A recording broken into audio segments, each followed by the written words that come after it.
adrenaline. Starting lineups to starting grids. Gridiron to Grand Prix. Get laced up. Let's go! It's time for Banter with the boys.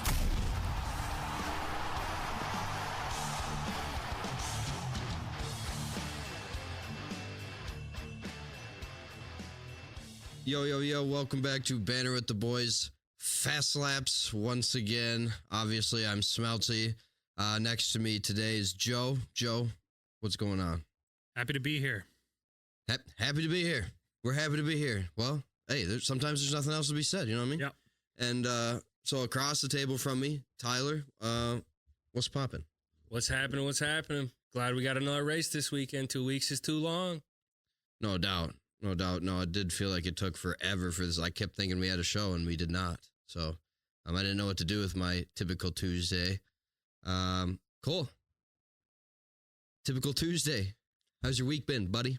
Typical Tuesday, man. Not too bad. You know, we're getting some rain today. Don't love it. Hey, don't hate it either, right? Honestly, I love it. I love it because it gives me a break and a day to catch up, to be honest. Working in a seasonal field up here in Minnesota. What I would also love is if Gunter bought a stake in an F1 team. That would be wild, but we might touch on that later. I'm just rolling right into the Japanese recap, pun intended. Anyway, that was lame. But the podium, obviously, old Maxwell on the podium, followed by Checo and Sainz. Not super eventful. So I guess let's kind of just start off with talking about that top 10. Joe, you got a couple facts there about Max and his win here. Yeah, 3,000 career laps led. That's a big number, and it's only going to grow throughout the year. 4,000 next year. No, 4,000 probably in 2 years. He's led a lot of laps. This is his third consecutive Japan win.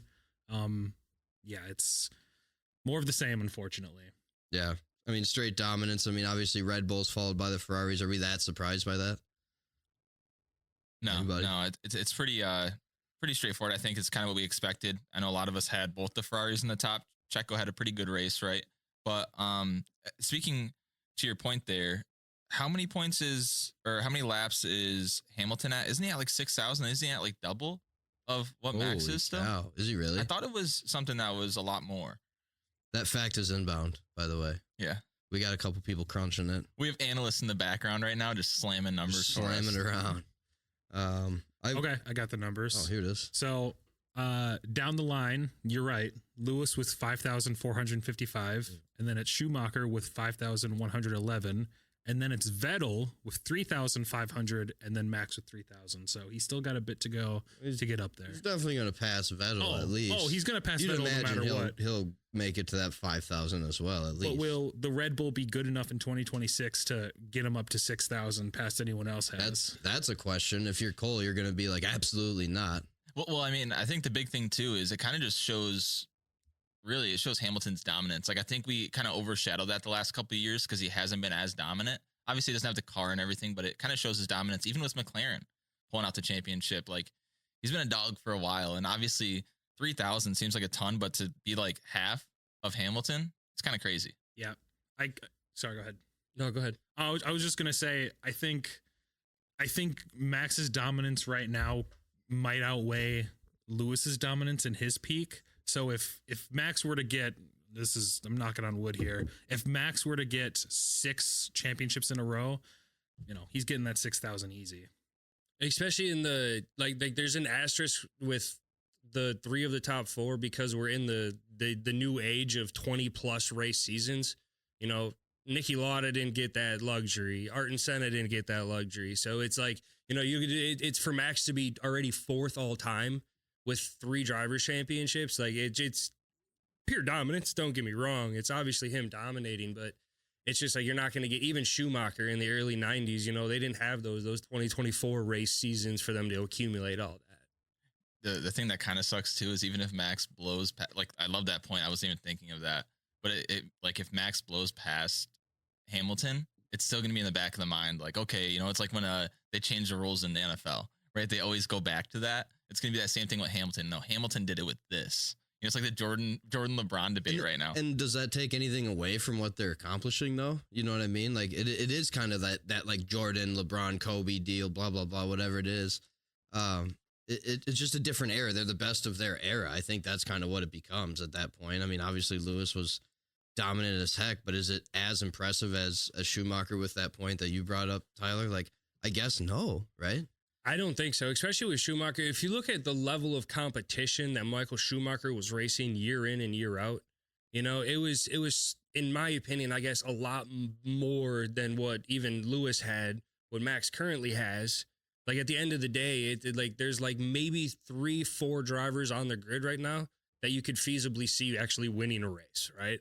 What if they were all in a similar car? We brought changes that up the game. before, I know, and it's kind of pointless to even bring up. But that was if the they thing were, about the 90s is the cars were more similar. Sure. Right. You obviously still had the advantages in the grand scheme of things, but the cars were more similar. So it did come down to actual racing level and pure skill. But like what Schumacher did, it's just simply incredible. Not that it's not for Lewis, and, you know, Max is going to get to at least 5 championships. It's just simple fact of the matter at this point.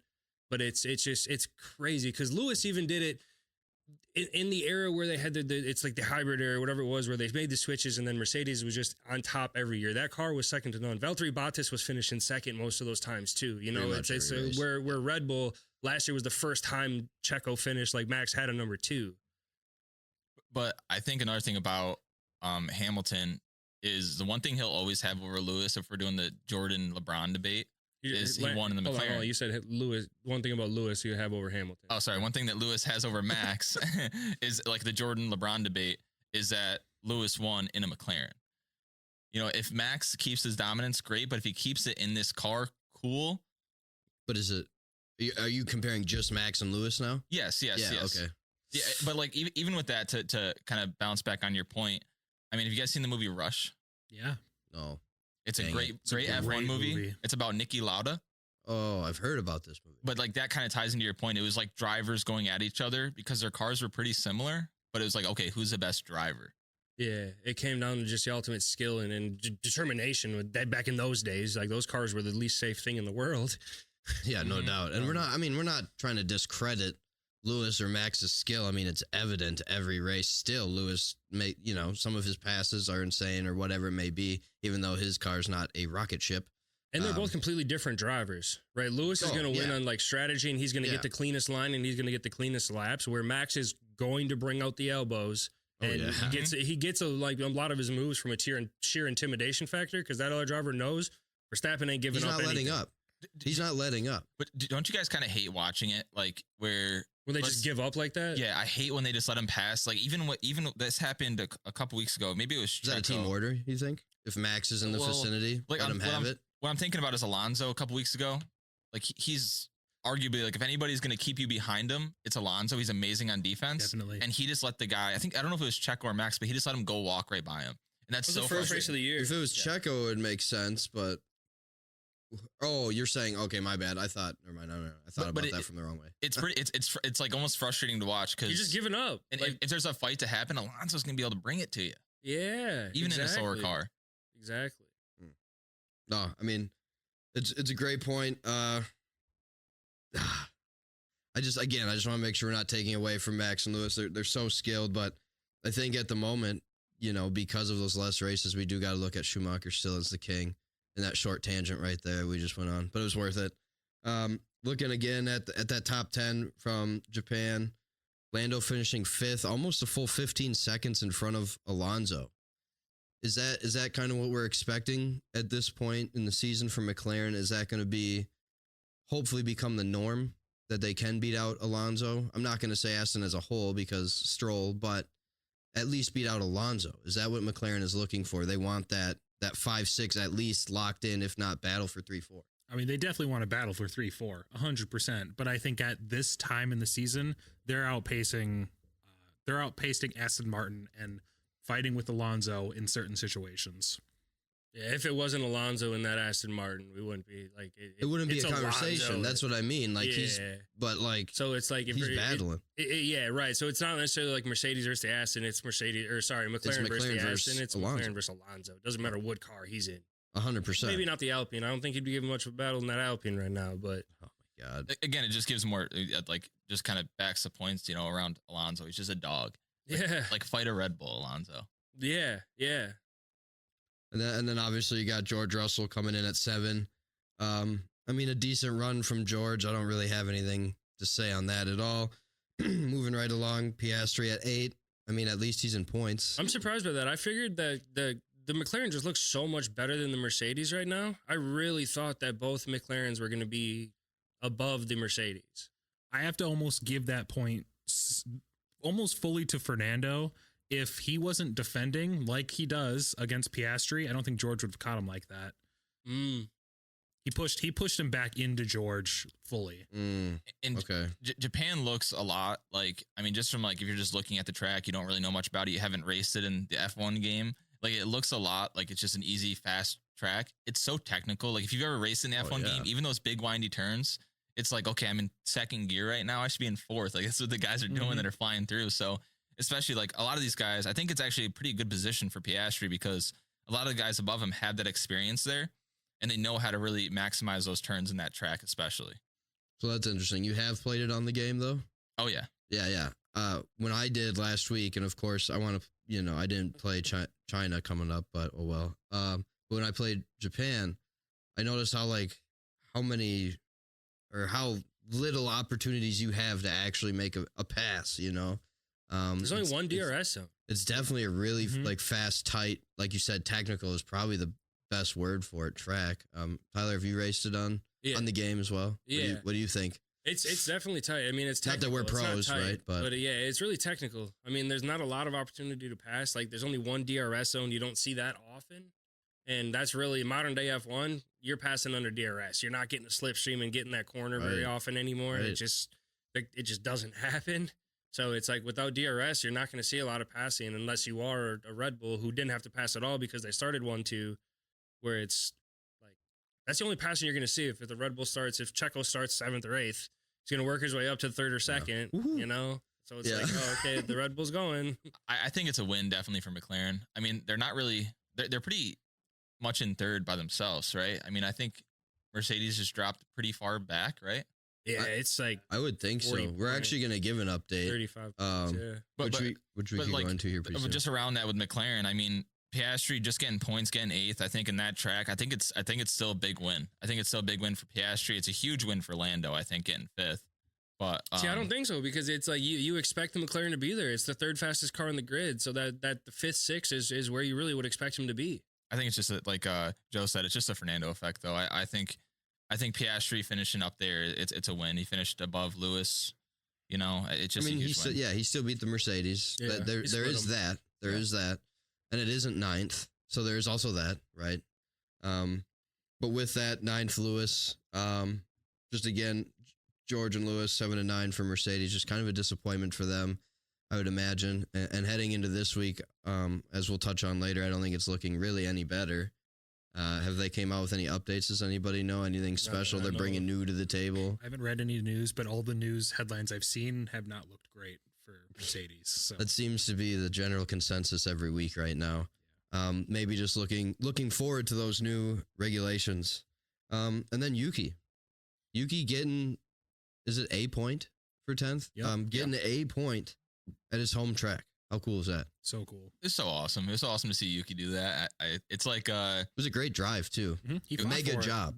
It was like 4th place with Piastri in Australia. Like it's right there, but it's still awesome to see it. The hometown doing it like that. It was really cool to see. If only Sargent can do something like that when he comes back to the States. You never know, dude. We could get a 9-car pile up. He just has to beat out one pile.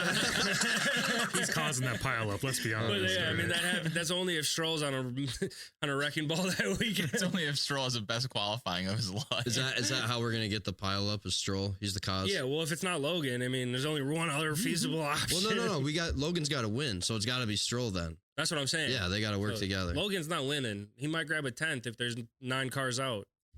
I think me and my friends were making this joke earlier about how that would be like the scenario is like either Stroll or Logan crash out Max. And I'm like, they're never going to get to Max. Max is going to have to lap him. Touch him. Yeah, he's going to have to lapping him. Yeah, they can't even get there. Well, speaking of crashing, obviously right off the bat, we had Ricardo and Alex. allegedly looked like a racing incident. What did you guys see on that one? He pushed him out, right? Like he didn't allow the line for him to come up around the outside. I think this is completely on Daniel. I don't think he saw him, and he was trying to get to that line going into the corner. He was more focused on Lance coming on the inside, and you could see Daniel actually looking at that inside mirror, and he didn't look at that outside mirror when he was going out. And Albon's in a spot where he can only go one spot. Yeah, I agree. Yeah. You just got to give up the space. There's no penalties though, right? No. They completely said it was a racing incident, and I kind of agree. But if someone had to take blame, it would be Danny for sure. It's just an honest mistake. I mean, was anybody directly behind Albon at that moment? I can't remember.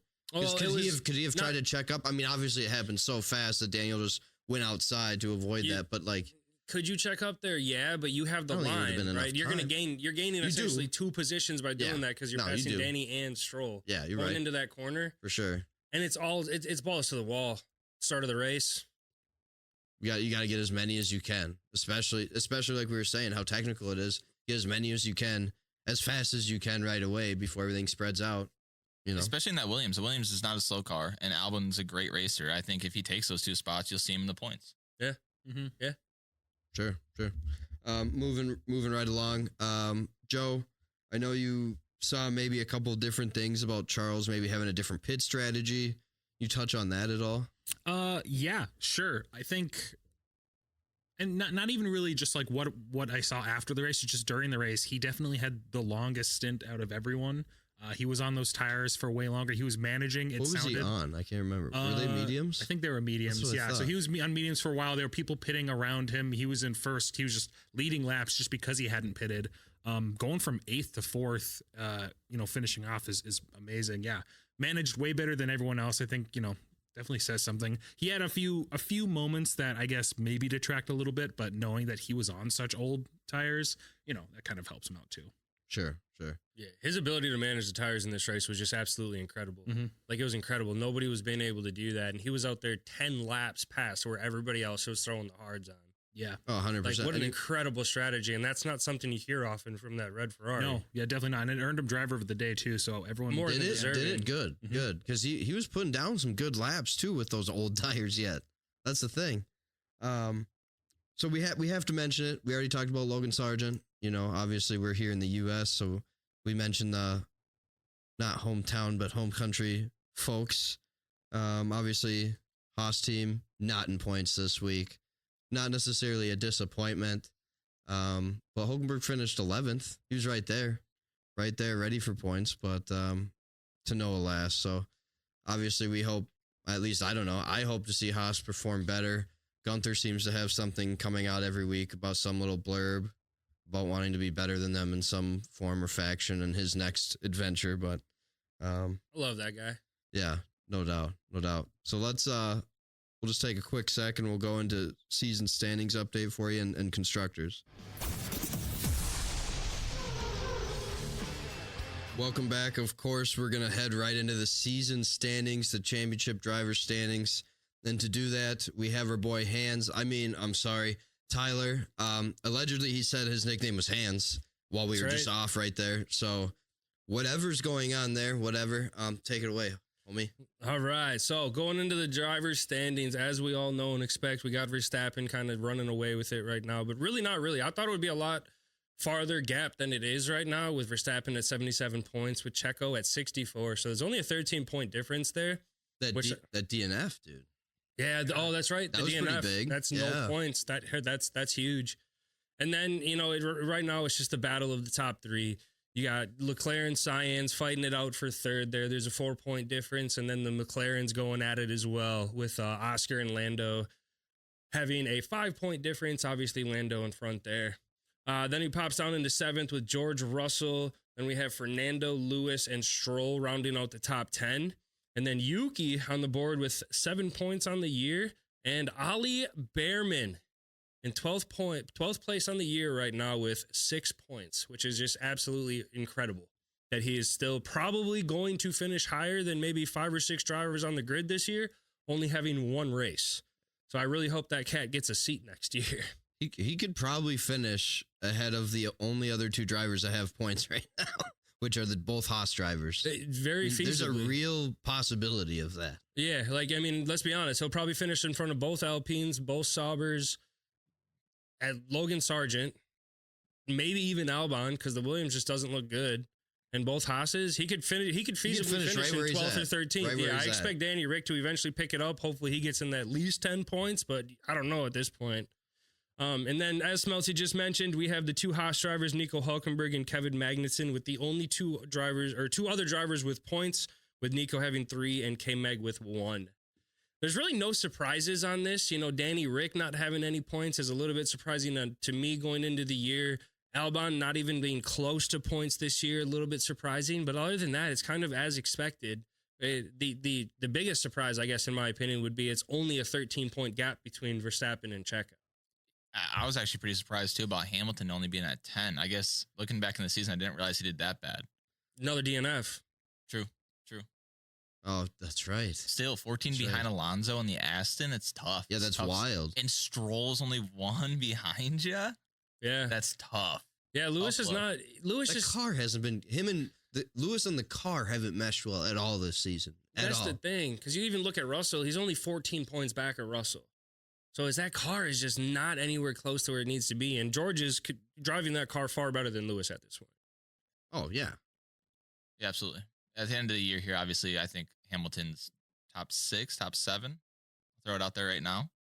Especially after finishing second last year. Well, I was gonna say Third, sorry, after last Checo. season, didn't Lewis kind of start figuring it out towards the end and Yep. start finishing a little bit better? So I'm It was kind after of the season break, the mid-season break, he Yeah. kind of turned it over and then was like, oh, okay, I can actually drive a car. yeah. I'm not like expecting that again, but kind of from a guy that we could consider a quote unquote living legend right now who's still racing. I would I think that's a good cut. You think top 7 or top 6? I'm going to say top 7. Top 7. Okay. Yeah, but other than that, I mean, I could feasibly see this ending in pretty much the exact same order. Maybe Lewis moving up a couple spots, but I mean, that Aston, what Alonso's doing in that Aston looks far better than what that Mercedes and either of the two drivers there are doing. And the Mercedes is a better car than that Aston at this point. No, for sure. But again, the driver, Yeah. which leads into another thing that we'll talk about later with Alonso, which was a surprise. Kind of, not really, but we'll get into it. Let's just head right into the constructors standings then. Also, obviously, I know not a lot of people care about the championship driver standings probably right now, but obviously we do, so we're just going to give it to you anyway. So we're going to give you that constructors as well. So Cole's got that for us. Yeah, so no surprise at first here with Red Bull. 141, Ferrari at 120. Another DNF at a Red Bull. I mean, maybe we see Ferrari climb up. I would love to see it. We got McLaren in 3rd, Mercedes in 4th, Aston in 5th, Racing Bull Honda at 7, and Haas at Ferrari at 4. And then Williams, Kick Sauber, and Alpine all rounding out with 0, 8 through 10th. There are big things that's popping out here, obviously, with Haas.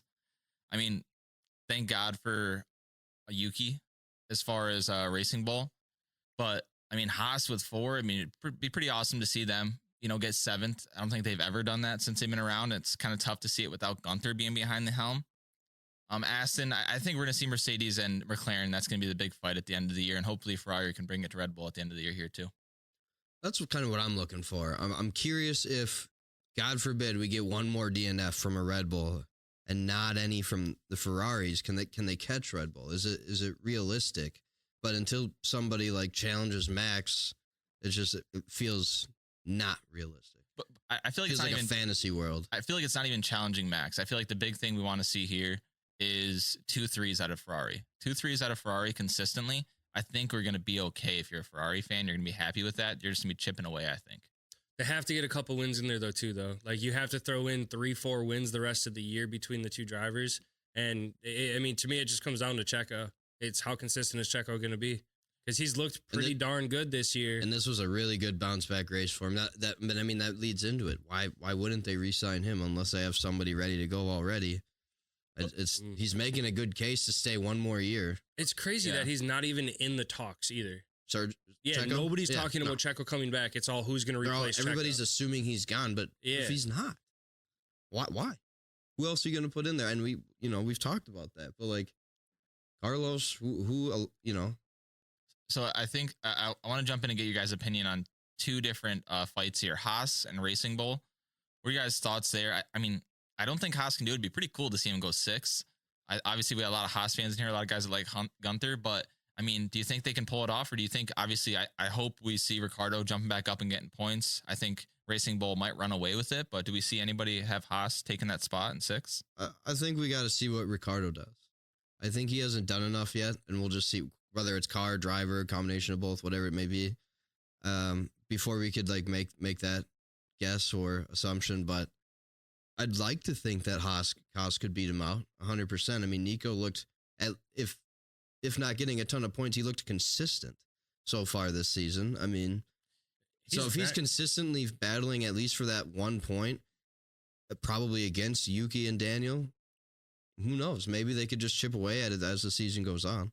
Yeah, that's Haas's ceiling. 10th is Haas's ceiling. 10th is Racing Bull's ceiling. They're like, you can't right expect more than that at this point, right? So, and I mean, it's only a 3-point difference. That's 3 of the next 6 races, K-Mag or Hulk finishing above Yuki.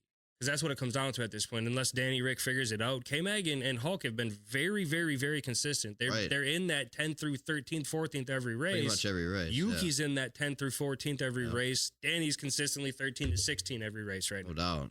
Right? So it's like Haas has been more consistent. Yuki had that, that 8th place finish that gave him those 6 points that one race or whatever it was, that, kind of popped him up there. So it's going to be a fun race to see, though, or a fun fight between it, shall I say. I think the fluke there is Aston that close to Mercedes. I think Mercedes will run away with that here at the end of the year. I think Aston's pretty locked in at the 5th spot, but I mean, 34 to 69 with McLaren and Mercedes. I think Mercedes brings it to him. I think it's a fight the last 3 races of the year. What are you guys' thoughts on that? You think Mercedes brings it to McLaren? Yes, I think it's a fight the last 3 races of the year. That's where all our eyes are. No way. I don't think so, because I think McLaren's finally going to start being more consistent themselves. And they've already shown it a little bit already early this season. They're going to keep coming out with upgrades just like everybody else. And I think this is the first time in a minute. I mean, when was the last time McLaren finished above Mercedes? Did they last year? No, Mercedes finished 2 last year. So like I think we could see it. I think it will be a battle towards the end. I do think that, but I think McLaren will edge them out. I think the biggest telltale sign there is, obviously we just talked about the driver standings there. Hamilton with only 10 points. I mean, that's not where he's going to finish. He's not going to finish in 9th. He's going to climb up a lot. He's going to get a lot more points. And I think that's why I said 7th, 6th, because I think he might be able to edge out a couple McLaren. I think that's a fair point. And kind of going back to what you said during driver standings, Mercedes has 2 drivers that are getting them points. There's only Alonso. Alonso can do a lot. I'm sure he can defend both of them, but he's one man. Stroll's not getting points to help out Aston Martin. That's what I'm saying in terms of. We were talking about Mercedes versus McLaren at the end of the year, and I'm saying Mercedes. I think you're right. They're going to start pulling away from Aston Martin. I don't know if they're going to get to McLaren's level. I think McLaren might have 3rd locked already. Oh, snap. I agree with Joe on this one, to be honest with you. Yeah, I mean, if you look at when McLaren made the switch, right, in about mid-season last year, all they have done is continue that progression, and the car has increasingly gotten better. You have Piastri has raced every track but China on the circuit this year, so he has experience there. Lando's only getting better, and Mercedes, you can't say the same for that car. They started getting better as McLaren got better last year, and I would say we're on par in terms of how the cars were developing, and then hit a landslide over the summer, and that car is nowhere close to Mercedes at this point. So McLaren at this point. So it would have to be a substantial jump from Lewis and George both to be, because I mean, at the end of the day, I think McLaren has points for the 2 drivers locked in. I don't see Lewis or George having a 3-4 like spot separation consistently enough in the race between the McLarens for them to close that gap. Sure. So you're saying that, you agree with Joe, the gap's too wide. It's too wide. Too far gone. Too wide, yep. So do you also, do you think that Mercedes is kind of done on this car this year? Yeah. You think they're giving up on this car this year? I mean, they're at this point, I think they were content. They're not happy, obviously, with 4th, right? They're not going to lose 5th. Aston's not going to be able to, like, Mercedes will pull away from Aston. I fully expect that. But I just don't think. What if Stroll can beat Lewis? What if George keeps being half consistent? That's just not consistent. Stroll beating Lewis like that, that's a lofty expectation. I'm aware, because obviously Alonso's going to be battling that 5th, 6th, 7th spot all year, pretty much. I think Alonso and George are going to fight all year long. Yeah. Right. I think that's going to be That's a the good kind of the battle to battle watch between out them. And for. then it's Yeah. just a matter is if like Mercedes has to split the McLarens. They have to start splitting the McLarens, right? If they consistently keep finishing with Lando above George and even Lewis above Piastri, that doesn't do McLaren any good or Mercedes any good.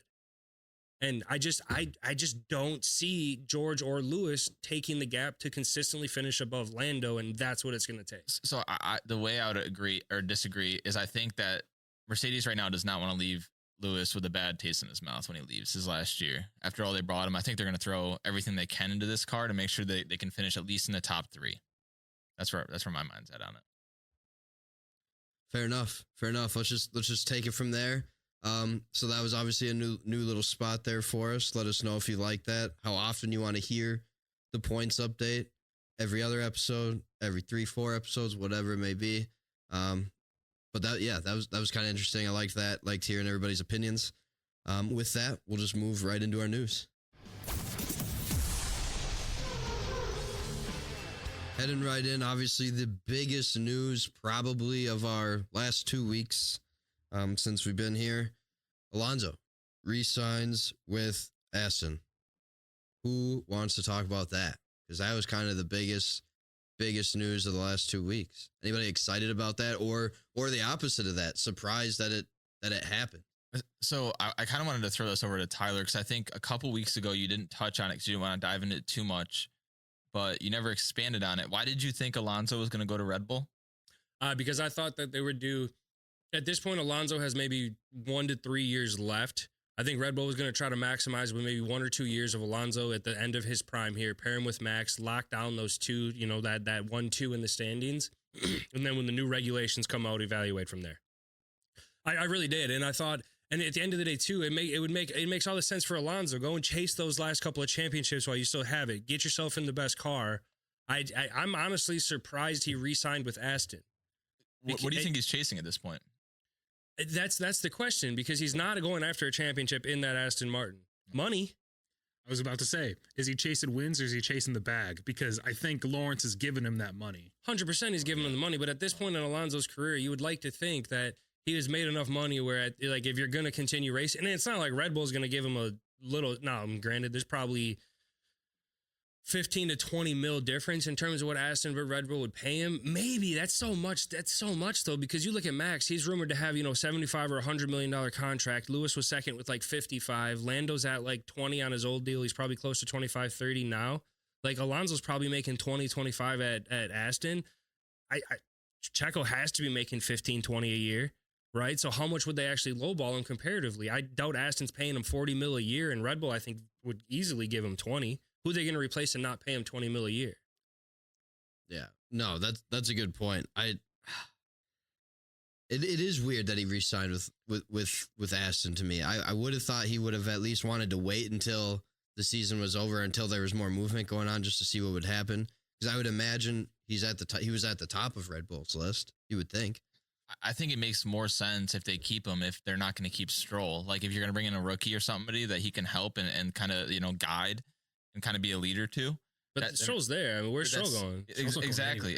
That's where I'm saying it doesn't make sense, because unless you're bringing in, like, he'd be a good fit if you're bringing in a rookie driver that can watch him and learn from him. But it makes sense for Aston. It makes all the sense in the world for Aston to retain him, because you're getting one of the top drivers on the circuit who is going to fight for those, 4th, 3rd through 6th place finishes, and is going to keep your team in the top 6 in the constructors by himself. Mm-hmm. Exactly. Right there, by himself. So when is it time to look at Stroll? Like, I know his dad. I know it's not going to happen as long as Lawrence is running the team. But that's what I mean. His team. He wants to win a championship so damn bad. No, he doesn't. He obviously doesn't. He just wants his name out there. He's putting the brand out there. That's it, dude. To me, he doesn't want to deep down, he doesn't actually want to win a championship. That's why he's staying with what he's already doing this year. He's fine finishing whatever the hell they are right now, 5th. Like, oh God, I'm so irritated with them, because I feel like it's just time to move on. And obviously we know it would be hard. You're a father, if your kid was racing for you in F1, I know that's a crazy thing to think about, but like, I'm sure that would be difficult. You know what I mean? Especially when you're the main supplier of the money. Like, how long is his contract again? It didn't come out and say, but he came out and said it was the longest contract he's ever signed. So 3 years we're thinking. I would say 3 years max Say because that he's never makes been sense. one to sign a long-term And contract. is that- He's a bouncy guy. He Is bounces that all 1 over. year into the new regulations then? That correct. third year would be the first year of new regulations? I think he's banking No, on no, that. no, year. no, it would 2 be years, 2 years. because it's in 3 Yeah. years. He's already under contract this year, so it'd be Right. 3 Oh, years. yeah, yeah. If it's a 26, 3-year Got it, deal. got it, got it. Do you think he's banking on that? Maybe that's why he signed Maybe the the longest deal ever. regulations. Maybe he's seeing something that he's liking, like we were talking about Lewis. Or next you year's know? car, he might look like the develop. I don't know. It Because must. they didn't get the Newey. regulation. Could be a combination of everything. It's got to be the regulation though, right? Because it's not. He's not definitely not seeing something next year that he's thinking we're gonna beat Red Bull. I think Joe's right. At this point, I think all he's doing is chasing money. I feel like You know, he I mean- knows he's good, right? He's like, I'm still good at this He's a game. two-time I'm world having fun. champion. I've already won championships. I'm gonna get out there, have fun, and make some money. You know, And maybe think- maybe that's it. He's comfortable Yeah, and he's comfortable, He's maybe. liking what he's Yeah. doing. To me, it's a sign that like if he's staying at Aston, that like Red Bull has their mind made up. They know who's going in, who they want, and who's going to go into that seat. And Alonso wasn't on their top priority list because I don't think they would have just allowed it to happen like that if it was. Maybe they dropped the ball. I don't know. Maybe Red Bull dropped the ball for once. They ain't That's dropping not a the very ball. Red Bull thing to I know, do. I know. But at some point, the best fall. Look at Mercedes. You know, at some point they start falling, and right before regulations, probably not. Right? They probably got it on lock for the next 2 years or whatever it was. But I don't know. I still don't think Alonso was probably the first or best pick for Red Bull. Personally, no, I put him in the top 3 probably options because it seems like everybody's available. So I guess to me, it depends on how teams are viewing what they want their future to look like. I think the regulations are going to be the big thing into play. Are there going to be teams that are just going to try to maximize next year, get exact what they can out of a driver and get them in the best position so they have all the money that they need going into Yeah. 2026? and just have that bridge driver like we use in the NFL, Yeah. that bridge player to get you to a different point a couple years down the road, and now you have a clean slate. Now you can go out and spend money on a driver. Exactly, saying? because if you look at Red Bull, right, they don't need to get a veteran. They have the best veteran you can have right now in Verstappen, right? So And they he's could afford to how go old? with a young driver. 26 or something. 28, I think, if I'm 28, not okay. mistaken. So I mean, you could look at like a young driver that might be the future. Because let's be honest, like nobody knows. I don't think Verstappen knows how long he's going to race anymore. I He's thought come out and he doesn't. I don't think he really truly cares to race anymore. He doesn't. Have you You know? seen the thing that he wants to be done? He wanted to be done by like a certain age, like It's like 35. 35, I think it was his For number. sure. Is he's like done he's racing. done. But So I we'll could see see. him walking away before that. You know, like obviously he loves What it. else he He's got to committed. prove? But Maybe the new regulations hit. He's like, I ain't got nothing to prove, yeah, and just walks away. But you're walking away from all that money. He's already got it. I know endorsement deals too. I'm sure. I'd imagine. he signed $100 million contract, brother. You have 1 year on that. You're set for life. He's probably the. I don't know if it's king or prime minister or whatever of the Netherlands. He probably just owns the country at this point. But I don't know. I don't know. I mean, wifey don't make too much of a. She makes a little bit of money on the modeling side too, so we don't got to Okay, worry about hands. much that. Okay, hands. Nice on the eyes, yeah. Yeah, A little bit. hands and hater over there. Yeah. Okay. Well, that just leads us right into the Red Bull seat, and then we'll circle back on maybe some Mercury rumors. Yeah, some Mercedes rumors. Apparently, Newey, Tyler, your boy Newey, commits to Red Bull long term. What do you think of that news? Yeah, so Horner came out and said that, you know, like Newey's in the long-term plans, kind of squashed all the rumors. I don't think Newey has actually come out and said anything yet, but like it's squashed in terms of him going to Aston or anything like that.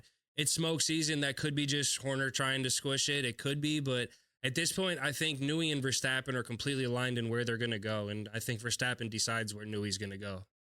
And if Verstappen's in a Red Bull next year, I think Newey's staying with Verstappen. Man, I would love to see Newey come out with a Piastri move and say, despite rumors, I am not going with Red Bull next season. What if he did it on Twitter too? That would be so good. But I think he's sticking with Red Bull. I mean, you know, he knows everyone there. He obviously can make a great car for him. They're going to give him money for it. So I mean, let's be honest. Where does he go that puts him in a better position for his own legacy? Now, part of that legacy could be, I want to go somewhere, build a new team, and this is the result of me coming here is I have this established, you know, I got this team to a championship level team, and I don't have Marco behind me calling the shots. But I don't think to Newey, he doesn't ever seem like he's not a guy who wants the attention, the center of anything. He's like, I don't know. He's so talented and such a genius to the sport where I'd love to see him make the move and just see another team. But Newey, 65 years old, when does he retire? You know, when is he decided that He's built an amazing car. He's built his legacy. You know, maybe he wasn't building it from the ground up, but 65 years old. New regulation. Well, I think too. I mean, Tyler said, is he looking for the legacy of building with Red Bull? Or is he looking for another legacy? The issue is, other than maybe Ferrari, a lot of these teams, that's all they have to offer him. Hey, want to come rebuild everything and make a dog car? You know? Right. And to answer like what you said there, Smelty, no, I think the new regulations is what's going to keep him here. Hey, this is why I'm me, right? I'm going to get these regulations. I'm going to get the best car on the grid. Set them up still. for the future. And not even that. I mean, that's a part of the legacy thing, right? You can throw the regulations at me. I'm still going to get the best car on the grid. Yeah, no, that's a personal challenge. Obviously, you're probably right. They'll look to continue that. Staying with Red Bull, I know we've already talked about this, so if you do listen to the pod, go back and listen to our other episodes. So when we talk about the Red Bull seat, see if we're actually true to our own feelings, because who knows, they probably change throughout the season. That's because everything else is changing, like Alonso just signed. So who's in that front runner? Who's that top 3 drivers that Red Bull are trying to coax to come over right now to be Verstappen's buddy and probably not win? I'll throw one name out there. It's number 3 if it's in the top 3. I think Ricardo's still being looked. I don't think he's gone yet. He's not gone yet. For sure, but I would agree with you. He's last. Yeah, he's last. He needs a hell of a year here. Do we see a return of another Red Bull driver? So I think, I mean, in terms of Ricardo would be 4th or 5th, I guess, in my opinion at this point, just because of his performance. You got Yuki in front of him. At this point, I think they give Liam Lawson a shot. Liam Lawson a shot over Ricardo. In the Red Bull car? Over what Ricardo's done this year. I mean, he would need a big resurgence. I'd rather put Liam in the V car. So I would agree with that, but then I put Yuki in the Red Bull seat over Ricardo. That I'm okay with. So who else? We got Sainz. Albon. Mm-hmm. Albon. Yeah, Albon and Sainz, I think, are the only other 2 for me. Vettel? Does he come back out? No. If Vettel comes back, I don't think he's coming back to a Red Bull. That would make, I wish he would. That would make me excited. Seeing him and Max, oh my gosh. I would love to get me a couple more Vettel cards. That'd be fun. I think if there's a wild card in there that maybe we're not seeing and we're not hearing enough about, it's Vettel. I didn't even think of that thought until you just said that, and I love that so much. That's a wild take. I don't think we see that at all, but no, it's wild card. It'd be cool for wild card to be that bridge player for 2 years. Checo, thanks for your service. Psh, psh, wash your hands. Vettel comes in for those 1 more or 2 more years, whatever it is. That'd be fun. Do you think that the Mercedes seat or the Red Bull seat gets filled first? Mercedes. That's going to tell us. Think so? Yeah, because at the end of the day, like we said earlier, everybody's counting Checo out. If Checo finishes second and it's a wide margin between that Ferrari that's going to finish third, how can Red Bull not give him the spot? Even if it's just for next year, and then you look at what happens next year with the driver's guide, you get the new driver for the regulations. If they don't go with Checo, where does Checo go? Who actually takes a chance on Checo, or is everybody else looking young right now? Is Red Bull Checo's only hope to stay in F1? And if they don't sign him, that's a travesty to let his career end like that when he was doing so well and at the quote top of his game probably for Checo. But does he want to stay with Red Bull, you think? Does he want to stay racing F1? I think ultimately that's what it's going to come down to, Cole. If he wants to stay in F1, I think it's Red Bull, or he's not going to race in F1 anymore, because at the end of the day, I don't think he's going to go to a car that's inferior to Red Bull and want to continue racing after you've been in that Red Bull, after you went through the weeds with Alpine, you know. I don't know. I mean, that'd be interesting, I guess, because he does have a family. He has kids that he wants to spend time with. He's getting on the older side. Is a team going to give him a shot like a Sauber taking on a Valtteri Bottas? So it's funny you mentioned Bottas because whatever, because he went from Merc to Alfa Romeo and wide margin there, right? But you make a good point. I don't think he has, that family. I don't think he has kids. I know he has a partner, but I don't think he has the kids like Checo does. So yeah, maybe it's this or nothing. I personally think Red Bull have him in like their top 2. I think he's still very much in the running for that seat, at least for next year, and then maybe a change in regulations. But if he's getting them second place, why wouldn't they keep him on? Joe, who's your top 3? My top 3, man, Checo, Albon, and Sainz. I want Sainz in that seat. I want Sainz in the seat. I'd love to see that. And if not Sainz, I want Albon. I think if you were to ask me at the start of the season, I wanted Danny, but Danny is just not proving to be well. I love the idea of Sainz. But the tough thing for me, I think, right now, obviously, I'm not a huge Red Bull fan. I don't hide behind that, right? I don't love Red Bull. Hater of Red Bull. But the kicker with that is, I think with Sainz, he still doesn't win a driver's championship with Max. So like it's like the worst of both evils. So you're saying you don't think Carlos would want to go to Red Bull maybe because of that? No, I'm not saying that. I still think he's happy with taking second. Like I still think if he's in Red Bull next year and Red Bull does still making money. And if he's doing like if Red Bull does what they did the last couple of years, I think he's still finishing second because he's so good. But I think at the end of the day, like how much team orders, how much like are they just gonna let them fight? Because that could be a fight. I don't think there would be a lot of team orders, to be honest with you, because Max is not one that wants or likes team orders. Even he wants a race. He likes them when they're in his favor, though. But the thing about that, if you look back to when Danny, Rick, and Max were teammates, there was a consecutive weekends where the team orders came into play, and Max passed Danny, got the win when Danny could have done it because of the strategy. The following weekend, Danny's car was breaking down. Danny was ahead of them, getting the win.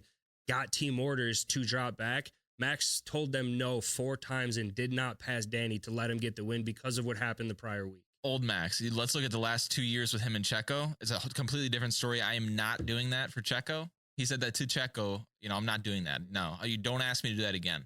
Mm-hmm. So you're talking about old school. Yeah, that's true. You're talking about old school when he was with Ricardo. That was a different Max. That was a Max a lot of people liked, I think. Because he was like, he's like, listen, I'm new to the industry. I'm new to doing this racing stuff. Not new to the racing stuff, obviously. But that also goes to say, that's also the point where Max just wants to race. Whoever's the better driver, whoever's the quicker driver gets the spot.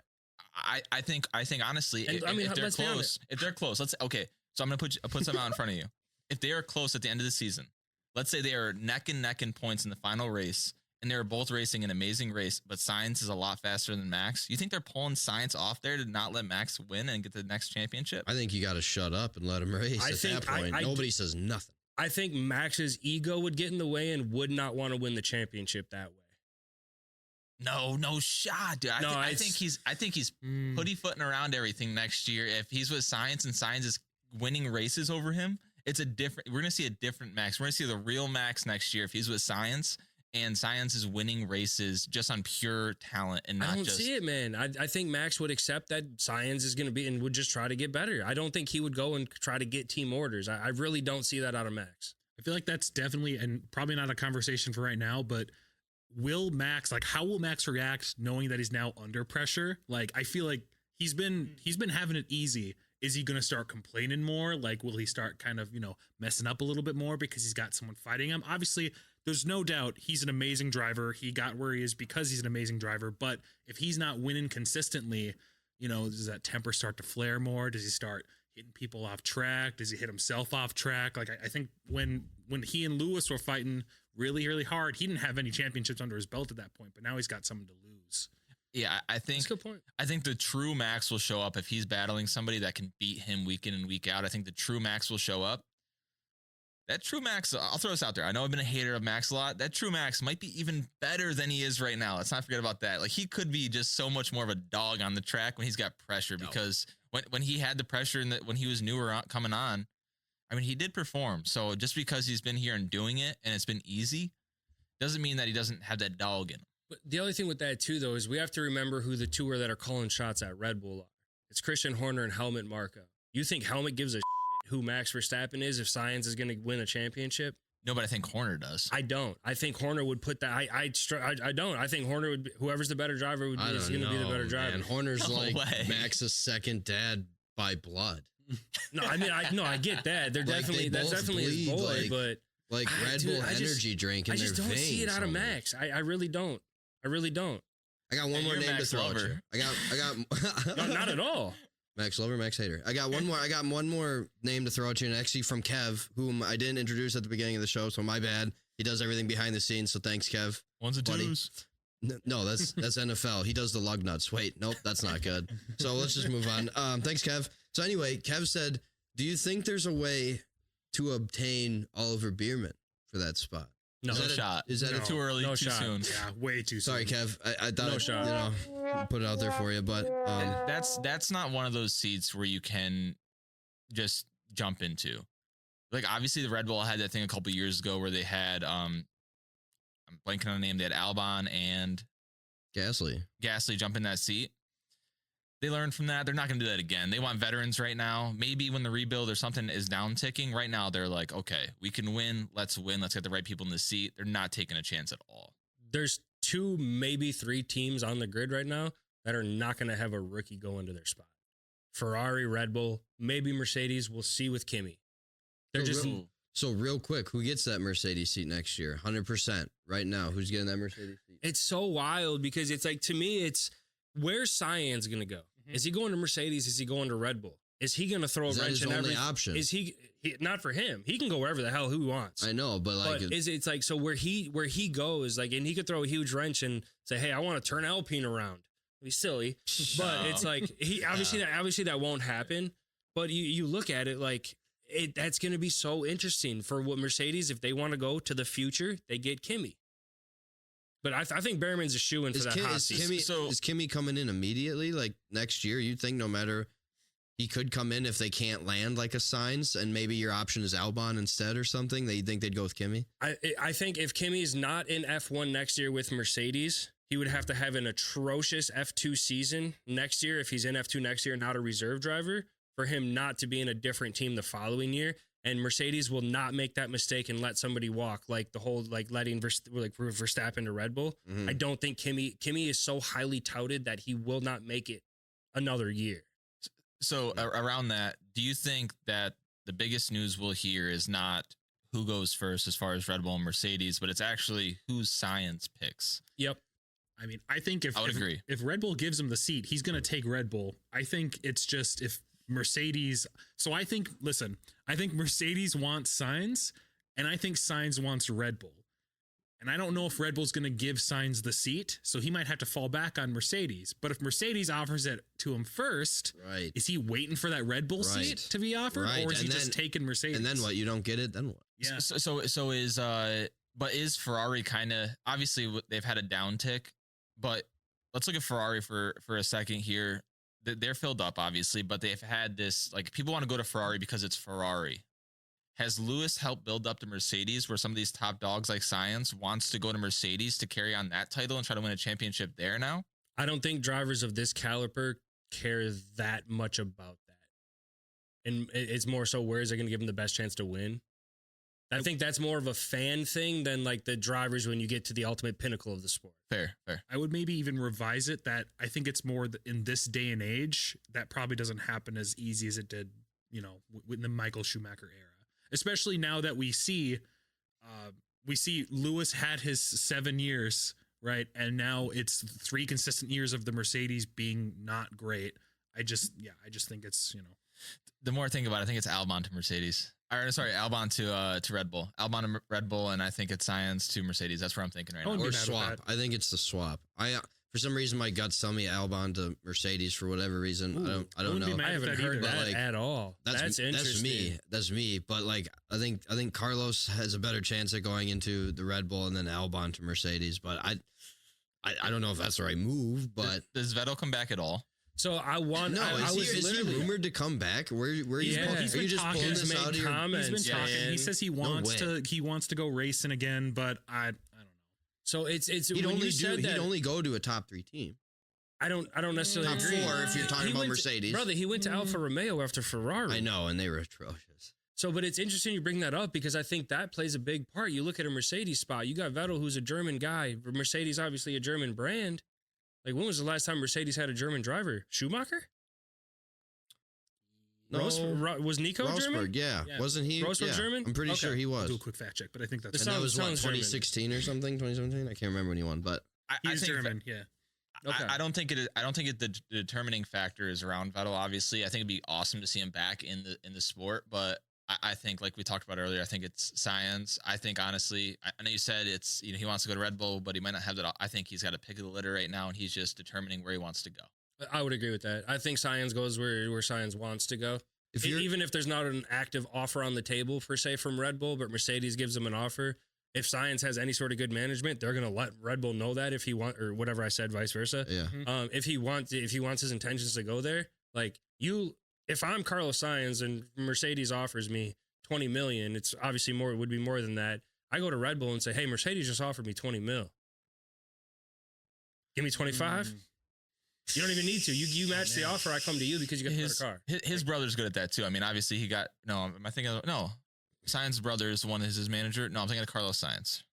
Carlos Sainz is Sainz's brother. Sainz's cousin. It's his How cousin. you doing that? I think. But yeah, family member is. Yeah, he's the one that's his manager, right? Mm-hmm. He got him in the RedBull seat. I wouldn't be surprised if he can get him in one of those other top dog seats. And Horner's come out and even said with how Sainz has commented on Sainz's performance and said that there was another former driver or a part of the Red Bull driving system, whatever it was, because he drove for I don't even know, it was Toro Rosso at that time. Toro Rosso, and his dad is a rally Red Bull driver. It makes sense. Why wouldn't he want to go? His dad was a multiple rally champion. His dad was an absolute dog. He still races. Yeah. I had no idea. Yeah, he's an absolute dog. It's a match made in heaven. He either goes to Red Bull or Audi down the line. And I think I think more than money, he wants a chance to win the championship. Even if Max is your driving partner, Red Bull is the car to do that in right now. Yeah, and I think the thing with Audi, at that point, it's what do you really want, Sainz? Do you want a championship or do you want money? Audi's going to give him the money, but I don't think a team that's brand new that's coming in will not compete for a championship. Mm-hmm. Will not. Real quick before we move on, because we absolutely have to move on. But if you're Sainz right now, do you want to hurry up and make that decision so it's done and over with, so you can actually focus on this season and finish this season out strong, focused, and all that, and then hop in the next seat next year? What? He's focused. I mean, look at his last. I know he's professional, but I don't think it affects anything for him behind the car. Me neither. He's proven something right now, so he's just waiting. Yeah. All right. Fair enough. Let's head right into the China preview. All right, heading right into the China preview. Just want to remind all of our listeners out there, the millions that listen to us, just want to make sure, obviously our recap's going to be the longest part of the segment, so that's why our previews are so short, because we're going to recap that son of a gun anyway. So let's head right into it. Joe's got some China Grand Prix facts for us. Yeah, this is the first China race in 5 years, so I don't have a last year recap. I did scrounge up a few things to talk about instead.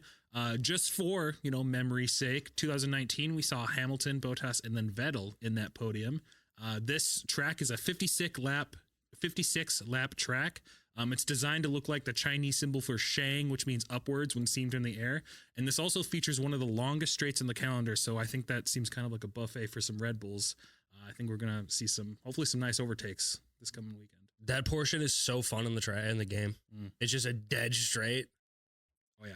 It's a great track. I'm really looking forward to it. I'm not looking forward to maybe staying up until 2 a.m. local time. So we'll see if maybe I just catch the recorded version the day after.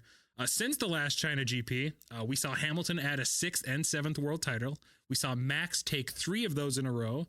Racing Point became Aston Martin. Renault became Alpine. Alpha became Kick Sauber, and Toro Rosso became AlphaTauri and then RB. And then we saw Kimi Räikkönen and Vettel retire, as well as Alonso return from retirement. 5 years, a lot of stuff happening within those 5 years. Only 4 drivers on the grid have not raced here yet. It's our rookies from the last few years: Oscar, Yuki, Logan, and Joe, which is his first home race. Real quick, I thought I saw somewhere that Michael Schumacher's last win also came in China. Does anybody know that? I thought I saw somewhere that was the case, but anyway, I mean, pretty fast track though. What are we looking for this week? Are we looking for? I mean, I'd imagine we see the McLarens finish in front of both Mercedes again. I could also see Alonso splitting the Mercedes again. Lewis just doesn't look like he can quite keep up with Alonso right now. When's the last time there's been this big of a gap before that they've raced a track? Because the last time was 2019, right? Yeah, 2019. Yeah. So when's the last time there was this big of a gap? Because I think that's gonna. I think this might play to the seniority of a lot of these guys like Lewis and all those guys that have been here a while. Yeah, there's rookies who haven't raced it at all, but I mean, there's also guys who've only raced it a couple of years. Right. No, I think that's going to be a massive factor. I don't know. It's got to be one of the biggest gaps. You don't think so? I don't think it's going to be that. With all the simulators now? That's the thing, is I don't think it's going to be that big of a factor just because of the new age sims. You're in your car driving on that track exactly like it is. So it looks like that was Schumacher's 91st and final F1 victory. Guess who he beat? The drivers in this race. Fernando. Interesting. I don't know. Fun little tidbit. Maybe Fernando goes off. He's not beating no Red Bulls, but Could we see a Ferrari get 2 this week? Beat Sergio. You don't think so? I mean, that was a great bounce back race by Sergio. I just in think Japan, that but with how fast this track is, I just don't see anybody with the Red Bulls being 1-2. does anybody challenge the Ferraris? No, McLaren's got pretty good top line speed, though. No, they do, but it's like. But Ferraris is so much better this year than compared to what it was last year, though. I don't think they're going to touch them. I was just pointing out the McLaren fans saying that they're going to stand behind their boys here on this one. It turns out they didn't. I mean, it's just. But that's good. We know they're not giant freaking homers. Listen, I'm trying to be realistic as I can. Yeah. I want McLaren to win the whole thing, but that's, I got to be a little realistic. We're not playing video games. Yeah, we're not playing video games here. There's just such a big gap even between the Ferrari and the McLaren right now. Yeah. It's not a fun year so far with like action. It's just like, I think we see one or both Haas in points this week. And when I say both, I'm saying 9-10. I'm saying 9-10. No, hey, no shot, right? They're not, maybe 10. I could see him in 10. I could see him take a 10, but not 9-10. I said one or both, so I guess I got to pick one, right? But yeah, so at least one. I could see Albon taking a 9-10 this week. Yeah, that's with Williams. Albon. Oh yeah. But both Haas in the top 10. That's. I think you'll see Yuki battling right there again, for sure. Yeah, I don't know. That V carb doesn't have great top end speed. No, I don't. I think so. I'll agree. Yuki's. It's gonna be Haas and Williams. I think with Albon fighting there for the 9-10. Because Haas's top line speed isn't horrible. And Williams, they're not going to beat no Aston, but and Williams is good. This might hurt Aston, I think. It all depends on Alonso. I mean, it's like it is every week. It's like Stroll's probably not going to finish in the top 10. So it's like, is Alonso going to grab another 5-6? I think we see him down towards the 8 this week. I think he's 8th this week. This might be where Mercedes starts to kind of break away a little bit. Start going away. Yeah. But Mercedes, I mean, they don't got any top end speed. Well, the Mercedes actually has the top end speed. Their top end speed in their DRS is actually effective. George hasn't looked horrible with DRS. They just lose everything in the corners. They have no low end speed or high or corner speed. They lose everything in the corners. But that's what I mean. Lewis just hasn't looked comfortable in the car like at all to me. But so like, when is he going to figure it out? That's what it is for me. George is just inconsistent AF, but I think he's getting there. He's got the skill. I think he does, but he just seems so inconsistent. He definitely looks more comfortable in the Mercedes. Who, George? Yeah. Yeah. Oh yeah. Compared to like last year, 100%. Or just compared to previous years in general. But compared to Hamilton, 100%. I think Hamilton, with his seniority and knowing this track, it's going to be a thing here for him. And I also think this is, we're talking about the McLaren and the Mercedes battle there. I think we're going to see a Mercedes McLaren finish this race. Whoa. So you think George or Lewis is going to finish above Lando? Whoa. Yes. That's a hot take. Whoa. I do not think so. Cap. No. Joe says cap. Well, with that then, what's your podium then? My podium, I'm going to go with Verstappen, hot take. Science, and Leclerc. Oh, snap. Ooh, Red Bull, Ferrari. Oh, We know something's going to go wrong with Checo out there. Come on. It's been too many races in a row. Joe, who's your podium? Podium's going to be Max, Checo, and I'm going to go with Leclerc this week. Boom, Tyler, podium. I'm gonna be boring. Same as last week. I got Verstappen, Checo, and Science. Okay. Well, and I got nothing to lose, so I'm going to go with Max, of course. That at least gives me something. I'm going to go Leclerc and Lando. Yikes. I want you to be right, man. I want you to be right, too. I know. For he those, said yikes. For those keeping score at home, the reason Smelty has nothing to lose, he is bringing up the rear at 5 points, then followed by Cole at 6 points. I have 7, and Joe is still in the lead with 8. So 1 point difference between all spots. What am I doing taking chances like that? The sergeant of the podium track. But that's the thing, though. Oh, dude. No, that's not fair. You racked him 0 points for that That's to be killer. right. You know what your new nickname is? He You know hasn't what your crashed new and burned nickname yet. is? That's true. His new nickname is Bully. You're just out there wrecking the score, dude. Carnage. I mean, let's be honest. 4 of your 5 points have come from Verstappen. It's a safe bet, homie. I mean, So have all you guys. I think our Get off podium- my case. I think our kinda podium crazy. our podium tracker is already lined with Verstappen's every single week. So. Right. yeah, I That's may a- not have updated that yesterday. That's a I lot. noticed that. I will be going off that at least a couple of races this year. I'll be getting crazy. No, I okay. gotta see a lot for me to not take Verstappen. I have at least one. I also He have at might least need to one get his track. appendix removed.